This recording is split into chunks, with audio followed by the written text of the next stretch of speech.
દાહોદમાં પોલીસ જાપ્તામાંથી આરોપી પોલીસકર્મી ફરાર થવાનો કેસ. ફરજમાં બેદરકારી દાખવનારા 2 પોલીસકર્મીને સસ્પેન્ડ કરવામાં આવ્યા. પીએસઓ ભરત સંગાડા, કોન્સ્ટેબલ દીપક રાઠવાને સસ્પેન્ડ કરાયા. દાહોદ એસપીએ બંને પોલીસ કર્મચારીઓને સસ્પેન્ડ કર્યા છે. દાહોદ પોલીસ જાપ્તામાંથી આરોપીઓ ફરાર થયા હોવાના મામલામાં 2 પોલીસકર્મીઓને સસ્પેન્ડ કરવામાં આવ્યા છે. પીએસઓ ભરત સંગાડા અને કોન્સ્ટેબલ દીપક રાઠવા બંનેને સસ્પેન્ડ કરાયા છે. પીએસઓ અને કોન્સ્ટેબલને સસ્પેન્ડ કરવામાં આવ્યા છે. ફરજમાં બેદરકારી દાખવનારા 2 પોલીસકર્મીને સસ્પેન્ડ કરવામાં આવ્યા. પીએસઓ ભરત સંગાડા, કોન્સ્ટેબલ દીપક રાઠવાને સસ્પેન્ડ કરાયા. દાહોદ એસપીએ બંને પોલીસ કર્મચારીઓને સસ્પેન્ડ કર્યા છે.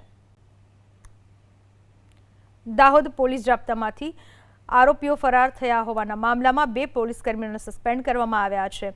પીએસઓ ભરત સંગાડા અને કોન્સ્ટેબલ દીપક રાઠવા બંનેને સસ્પેન્ડ કરાયા છે. પીએસઓ અને કોન્સ્ટેબલને સસ્પેન્ડ કરવામાં આવ્યા છે.